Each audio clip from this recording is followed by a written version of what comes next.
अगस्त्य मुनि ने कहा कि हे प्रभु, फिर भी मैं आपको बताकर कहता हूं कि एक बहुत निर्मल, पवित्र और मनोहर स्थान है। आप गोदावरी नदी के तट पर जाइए। वहां 5 बरगदों का एक समूह है जिसको पंचवटी कहा जाता है। वहां दंडक वन है, आप जाइए, उस दंडक वन को पवित्र कीजिए। वहां राक्षसों का हरण कीजिए और गौतम ऋषि के श्राप का हरण कीजिए। आप जाइए, उस स्थान को प्रभु पवित्र कीजिए, निर्मल कीजिए।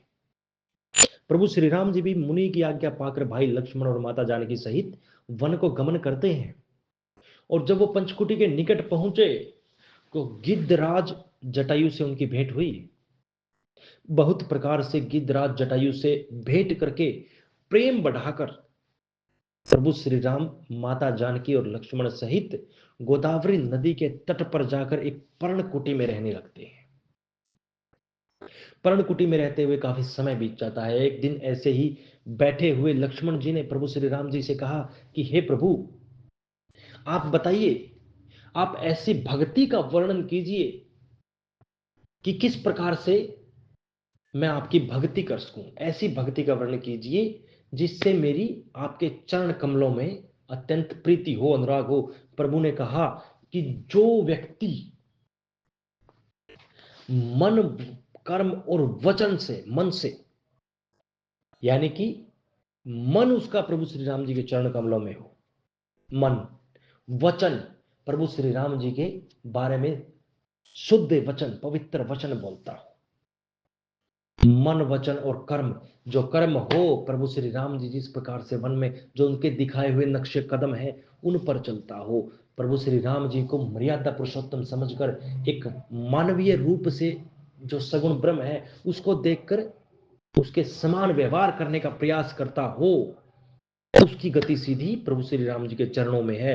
ऐसा कहकर प्रभु श्री राम जी ने ज्ञान वैराग्य युक्त भक्ति और ब्रह्म का आचरण के बारे में लक्ष्मण जी को बताया।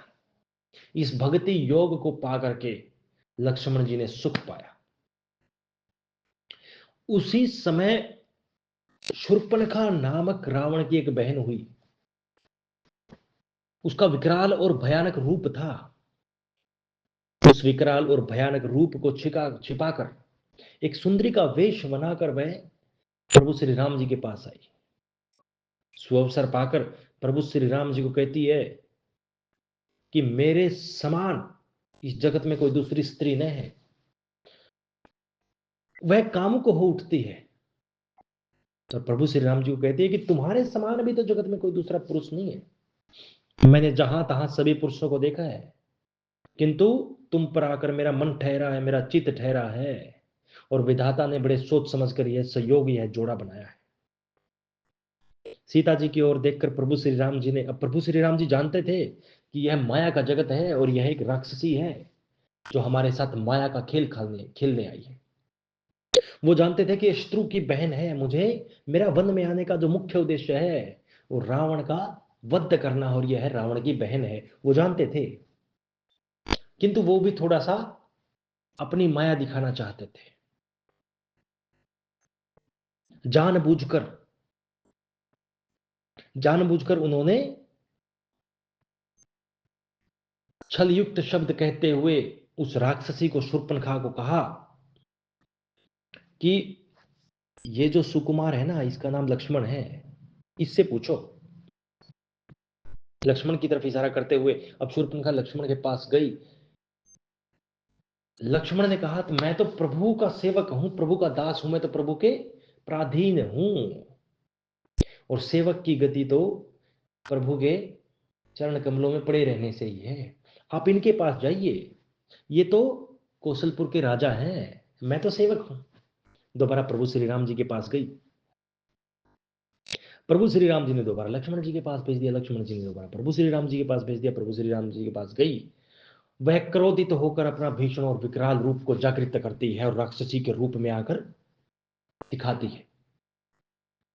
माता सीता को भयभीत देखकर प्रभु श्री राम जी ने लक्ष्मण जी की तरफ इशारा किया और लक्ष्मण जी ने तुरंत ही अपनी तलवार से बिना नाक की कर दिया शूर्पणखा को। जिस प्रकार पर्वत से गेरू की धारा बहती है, उसी प्रकार से उसके नाक से उसके विशाल शरीर के ऊपर से रक्त का स्त्राव हो रहा था। वह तुरंत ही दौड़ी और खरदूषण के पास पहुंची और कहा, धिक्कार है तुम्हारी वीरता को, धिक्कार है तुम्हारे पौरुष को, धिक्कार है तुम्हारे बल को। जहां तहां जितने भी राक्षस हैं, पूरी की पूरी सेना इकट्ठी हो गई और बताया, और राम और लक्ष्मण इस प्रकार से वन में हैं, उन्होंने मेरी यह दशा की है। उन्होंने अपनी सेना के झुंड तैयार किए और राम लक्ष्मण को मारने के लिए आतुरता से दौड़े।